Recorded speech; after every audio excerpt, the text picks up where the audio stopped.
Porque se você não ora, você não cria intimidade, comunhão com Deus, por consequência, você não está totalmente dependente dele, aí você vai ficar à mercê do mundo, você vai ficar à mercê das tempestades, você vai ficar à mercê das adversidades, que todos nós estamos, claro.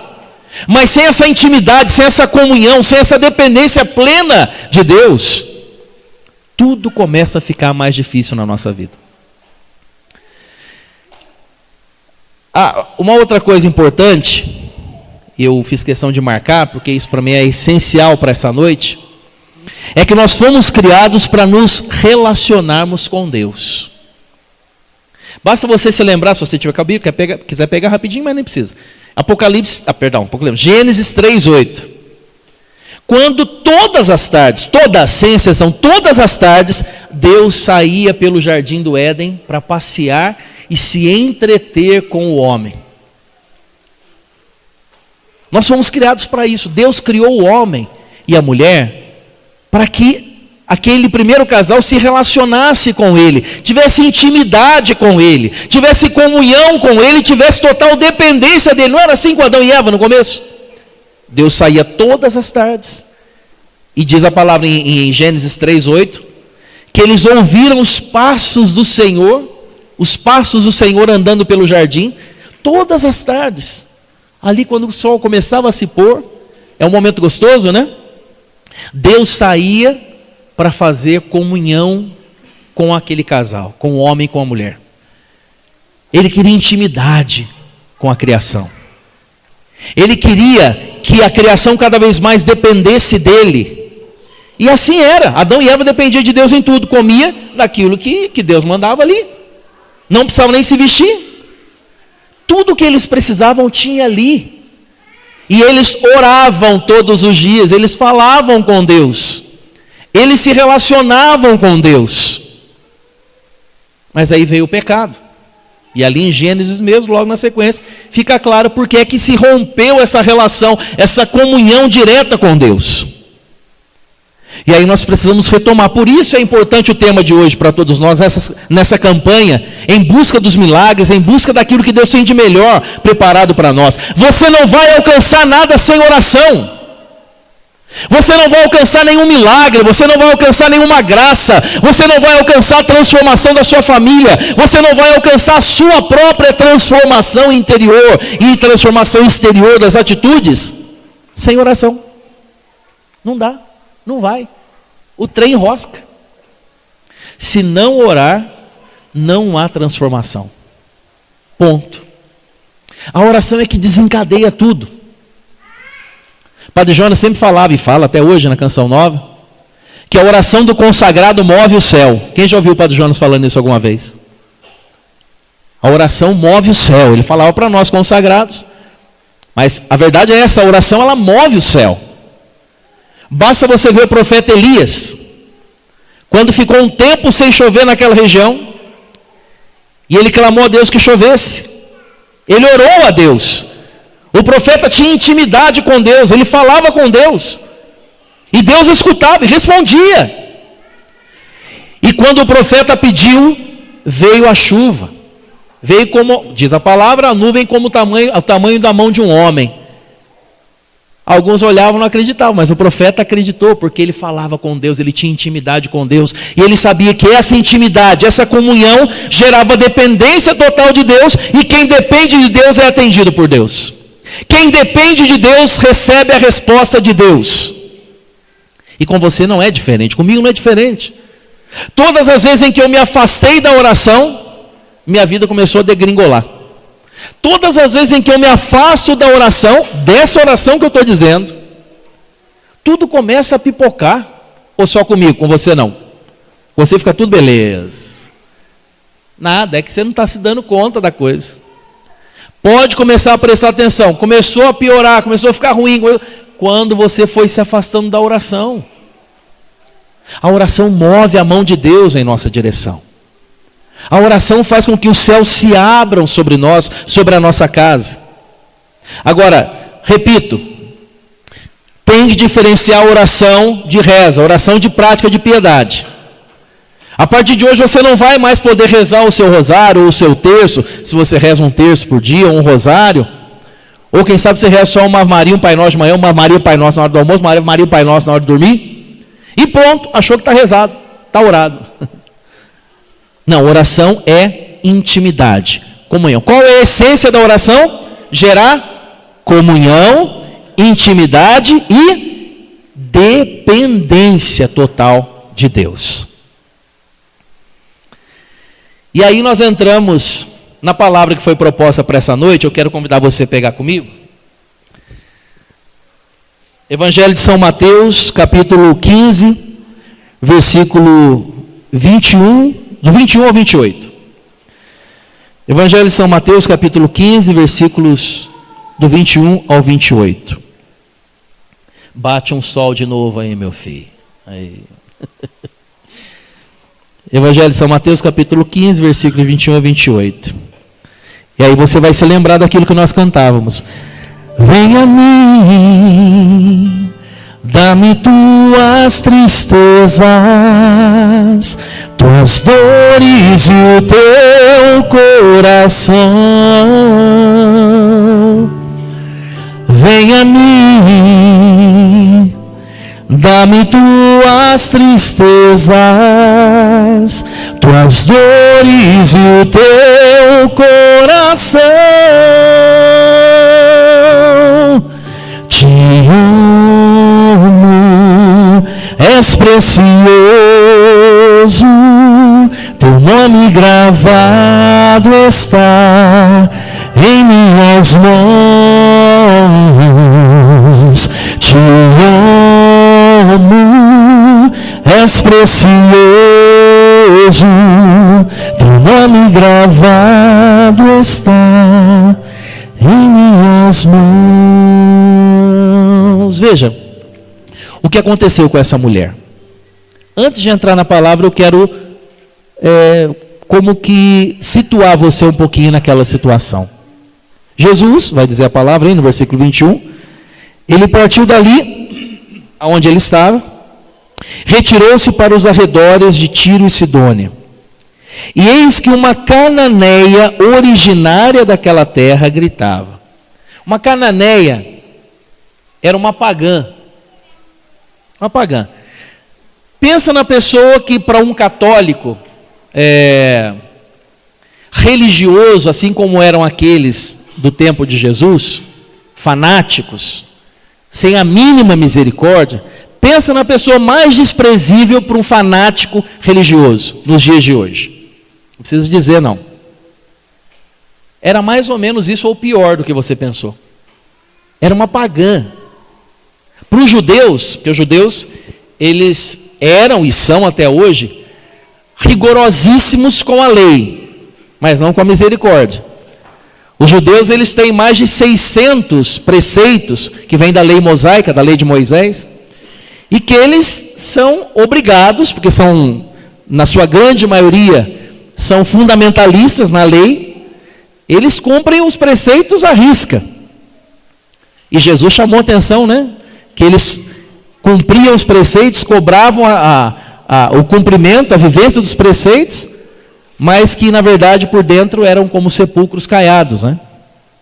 E eles olhavam para os pagãos da forma mais pejorativa possível, a ponto de chamar os pagãos, aquela cananeia era uma pagã, lembre-se disso, de cachorros, cães. Era um adjetivo bem carinhoso usado por eles com relação aos pagãos, cães, cachorros. E aí então, nós chegamos aí nesse ponto. Eis que uma cananeia, para os judeus tida como uma pagã, a pior pessoa do mundo, originária daquela terra, gritava: Senhor, filho de Davi, tem piedade de mim, minha filha está cruelmente atormentada por um demônio. Versículo 23, pasme, Jesus não lhe respondeu palavra alguma. Pensa num camarada ruim, seu. Não é não? Você pensar assim, a mulher desesperada, falando que a filha dela está atormentada por um demônio. Jesus, o que ele faz? Finge de morto. Né? Tipo, ó, não sei o que está rolando aí e tal. Deu uma miguelada ali, respondeu nada. Seus discípulos vieram a ele e lhe disseram com insistência: despede-a, Ela nos persegue com esses gritos. Versículo 24.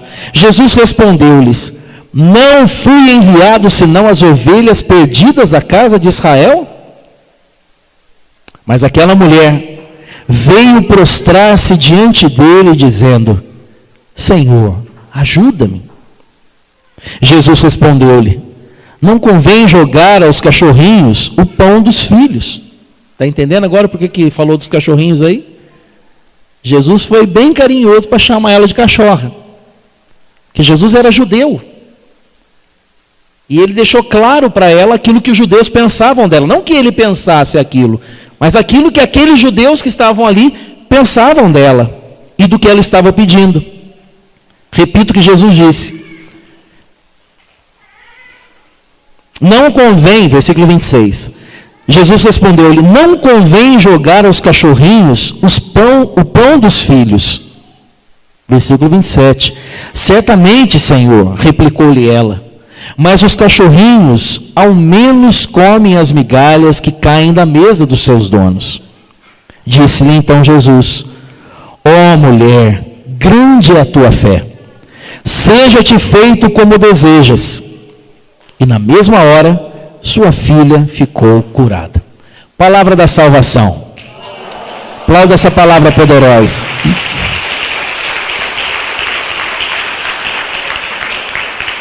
Veja bem, já algo muito importante para nós. Agora você entende um pouquinho mais, sei que você já sabia disso, muita gente já tinha ouvido pregações com essa explicação, mas tem gente que eu sei que não sabe. E é importante a gente entender o contexto da palavra, para a gente entender aí de fato a mensagem que Jesus quer passar.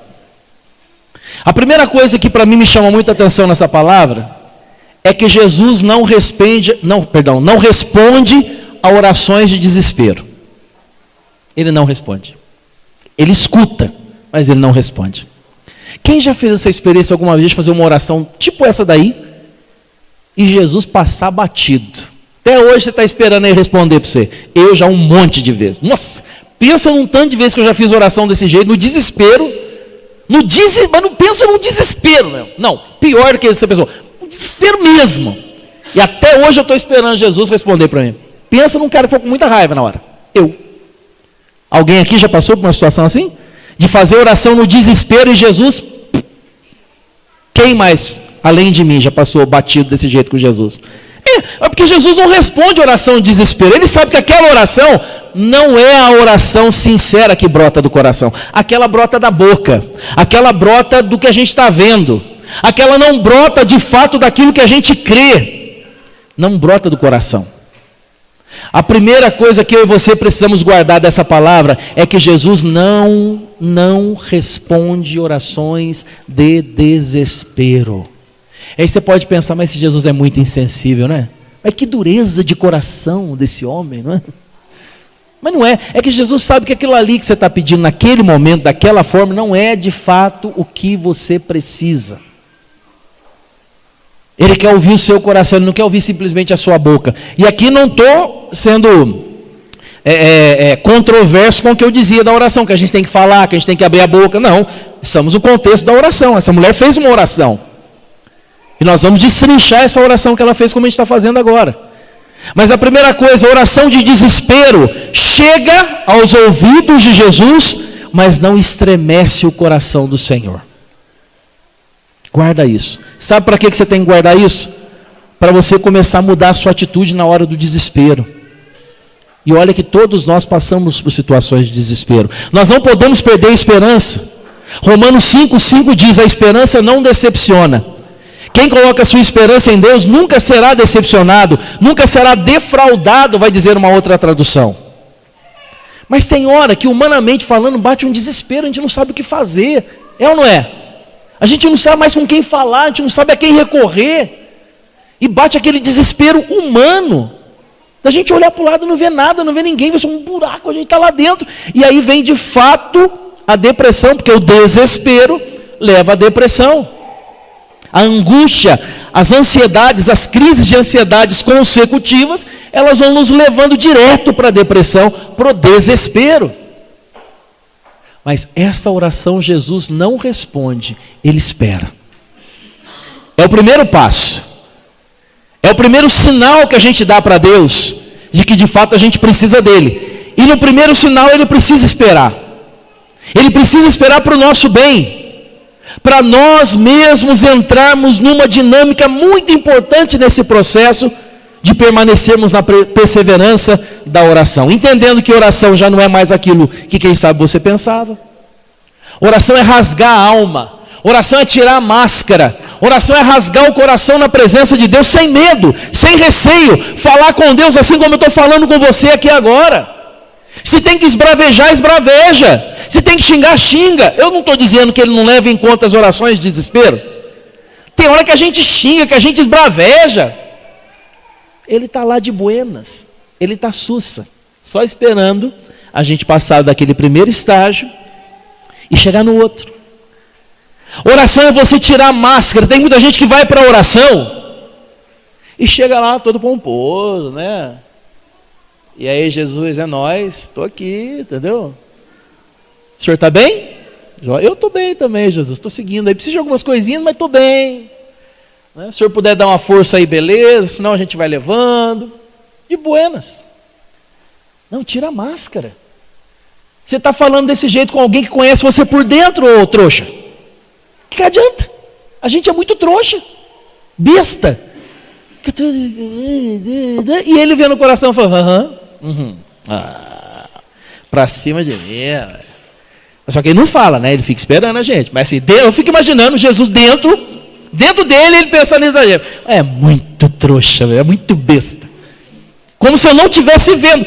Jesus é que nem um super-homem. Sabe aquele zóio vermelho que faz, vê lá dentro da gente, vê lá do outro lado da parede? Jesus, ele vê o coração. Não foi o que o profeta Samuel disse ali para o pai de Davi, quando foi fazer a unção do rei de Israel? Parecia os irmãos todo fortão, parrudo, marombado, só puxador de ferro, aquele negócio todo. Não é nenhum desses. Está faltando ninguém? Não, tem o Davizinho, está lá, chama ele. Chegou Davi. Aí Deus fala para Samuel, Samuel. Você vê a aparência, filho. Eu vejo o coração. Então não adianta na oração querer colocar máscara. Eu quando eu cheguei, fui ali para a capela um pouquinho. E ali eu rezando com Deus, me colocando na presença dele. Eu comecei a fazer a minha oração, falei, Jesus, estou aqui. Acabado. Falei, pensa num cara acabado. Eu. É tipo assim, eu escutei dentro do meu coração. Ele falou, eu sei, trouxa. Falei, então, eu sei que o senhor sabe, mas eu estou falando. Estou aqui. Falei para ele, não tenho nada para dar nessa noite. Aliás, eu queria só receber nessa noite. Mas eu estou aqui. Então faz o que o senhor tem que fazer e me ajuda aí. Eu falei isso para ele ali na capela.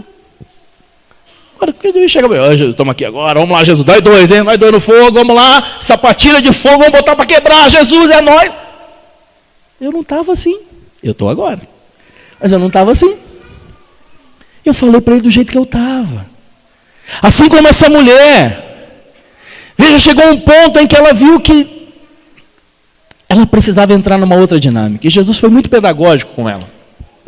Eu quero deixar para você, hoje, nessa noite, 4 atitudes para você perseverar na oração. Lembrando aquilo que diz a carta de São Tiago, capítulo 4, versículo 6. Deus resiste aos soberbos, mas Ele se dá aos humildes. Enquanto você estiver com uma oração soberba, Ele não vai te atender. Tem que tirar a máscara, tem que rasgar o coração. Assim como foi com essa mulher. Veja, ela começou, não que ela fosse soberba, mas a forma como ela falou ali no início, não tocou o sininho, não rompeu o véu. O véu ainda estava ali, quando ela faz a oração lá no versículo 22. E aí ela começou então a dar esses passos, mas nessa primeira atitude dela tem algo muito importante, que é a primeira atitude que eu quero que você guarde nessa noite para você perseverar na oração. São 4, eu quero dizer a primeira. A primeira é coragem. Coragem. Ninguém persevera na oração sem coragem, sem esforço. E coragem, já ensinava o Padre Léo, é a força que sai do coração. Coragem, é força do coração. Essa é a tradução de coragem. Não é uma força humana, não é uma força da puxação de ferro, da malhação, não. É a força que sai do coração. Essa mulher foi impulsionada por uma coragem, por uma força que saiu do coração para ir até aquele que ela sabia que ia desprezá-la. É muito louco isso, mas é. Ela sabia que seria desprezada porque era um judeu. E ela era uma pagã, uma cananeia, uma cachorra para aqueles homens que estavam ali. Mas ela teve a coragem de romper esse véu e se aproximar daquele que ela tinha ouvido falar, que era o Senhor. E ela diz: Senhor, filho de Davi, não que ela cresce. No primeiro momento ela estava falando o que ela ouviu. Como às vezes a gente no grupo de oração, com o papagaio lá que eu falei, né? Senhor, filho de Davi, tem piedade de mim. Mas ela teve a primeira atitude para quem quer perseverar na oração. Diga comigo assim, a primeira atitude. Faz um aí, rapaz. Tira a mão do bolso. Isso. Para esquentar. Primeira atitude. Coragem. Quer perseverar na oração? Quer? Coragem. Não dá para ficar acomodado, esparramada. Quer perseverar na oração vai ter que se esforçar. Vai ter que ter coragem. Como aquela mulher. Volto a dizer, não se esqueça que coragem é força que vem de dentro, não é coisa que vem de fora. Ah, eu vou orar porque agora eu estou com coragem. Por quê? Porque hoje está sol, não está frio. Ah, eu vou orar hoje porque hoje eu não estou com fome. Hoje eu não estou cansada. Não, busca a força de dentro. A primeira atitude para quem quer perseverar na oração é coragem. A segunda, essa é muito poderosa. Segunda atitude para quem quer perseverar na oração: assumir a grandeza de Deus. Fala comigo, a segunda. Assumir a grandeza de Deus. Não tem ninguém maior que Ele, filho. Não tem. Não tem ninguém mais poderoso que Ele. Não tem. Então, se você quiser perseverar nessa comunhão, nessa intimidade, nessa dependência total de Deus, que é a essência da oração, comunhão, intimidade, dependência total de Deus, quer perseverar nessa oração, tem que se render, tem que assumir essa grandeza de Deus. Assumir que quando eu oro, eu estou orando para aquele, com aquele que é maior que tudo. Eu estou orando com aquele que é capaz de mover céus e terra em meu favor. Eu estou orando com aquele que é capaz de curar o câncer, com aquele que é capaz de curar a AIDS, com aquele que é capaz de restaurar o meu matrimônio, com aquele que é capaz de arrancar o meu filho da droga, com aquele que é capaz de ressuscitar os mortos. É com esse que eu estou dialogando. É com esse que eu tenho amizade. Eu tenho amizade com o cara. Não é com o cara que é amigo do cara. Não, o cara. Eu falo com o cara, direto. Você fala com o cara, cara a cara. Como Moisés fazia quando entrava na tenda do encontro. Moisés entrava na tenda do encontro e ele falava cara a cara com Deus. E quando ele saía, a cara estava resplandecente. E quando ele saía, a cara estava brilhando. Moço, olha a cara de Moisés, como é que está? Aí o outro falava para o outro, é que ele estava lá com o cara, a cara, entendeu? Cara com o cara e a cara. Assumir a grandeza de Deus. Olha para quem está do seu lado e fala assim: assume a sua pequenez, a sua dependência, e assuma a grandeza de Deus na sua vida. Ela disse: Senhor, filho de Davi. Isso colocava Jesus no ponto mais alto da cadeia alimentar. Colocava Jesus no ponto mais alto das profecias já proferidas desde os profetas. Jeremias, Isaías, Oséias. Ela assumiu a grandeza de um Deus que ela não conhecia e você conhece. Ela assumiu a grandeza e o poder de um Deus que ela ainda não havia feito a experiência, e você faz experiência com Ele todo dia. Todo dia. Em cada missa que você participa, em cada comunhão que você recebe, em cada momento em que você se coloca na intimidade com Ele, você faz a experiência com Deus poderoso, com Deus que é maior que tudo. E ela não havia feito essa experiência, mas ela assumiu a grandeza de Deus. Ela teve coragem. Ela assumiu a grandeza de Deus. E aí vem a terceira atitude. Faz comigo aí, 3. Terceira, hein? Lembra a primeira? Pelo amor de Deus, gente. Primeira? A segunda? Ficou meio estranho o treco. Ai, meu Deus. Assumir a grandeza de Deus. Segunda? A terceira. Ixi, essa mulher, na sua caminhada de oração ali, ela assumiu a terceira atitude. E você vai precisar assumir também. Que é render-se. Render-se. Se você tiver coragem de ir até aquele que pode tudo.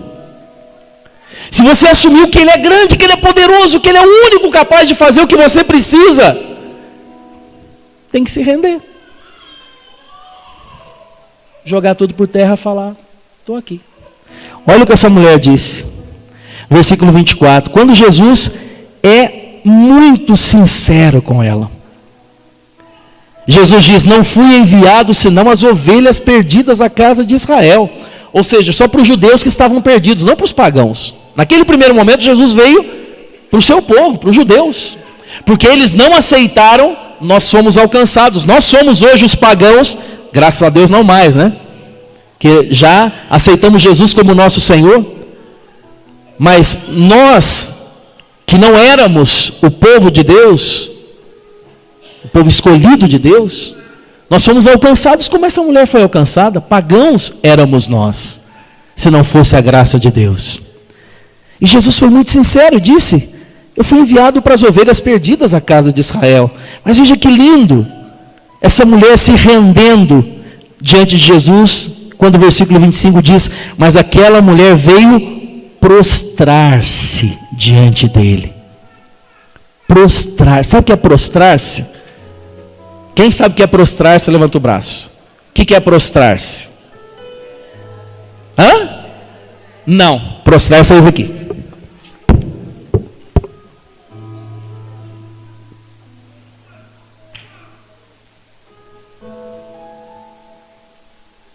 Prostrar-se é isso.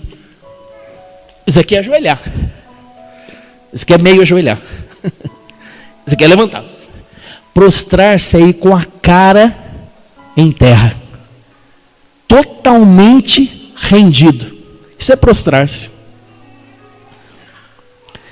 Diz o versículo 25, mas aquela mulher veio prostrar-se diante dele, dizendo, Senhor, ajuda-me. Ela se rendeu. Não tinha mais nada para dizer para ele, ela se rendeu. Senhor, é como se ela dissesse, Senhor, se o Senhor não puder fazer nada, acabou, aqui eu fico. Eu me rendo. Qual é a terceira atitude de quem quer perseverar na oração? Render-se, prostrar-se diante daquele que é maior que tudo, diante daquele que é maior que os seus problemas. Você, quem sabe, chegou aqui com a sua cabeça baixa, passou o dia inteiro com a cabeça baixa, está um mês com a cabeça baixa, está 1 ano, 2 anos, 5 anos com a cabeça baixa, porque não tem se prostrado diante daquele que pode te levantar como um vencedor, como uma vencedora. Prostre-se diante daquele que é capaz, renda-se diante daquele que é poderoso. E se você der esses 3 passos, tomar essas 3 atitudes na perseverança da oração, você vai chegar na 4ª, é a mais difícil, mas é a que abre as portas para que o poder de Deus então realize o que você precisa.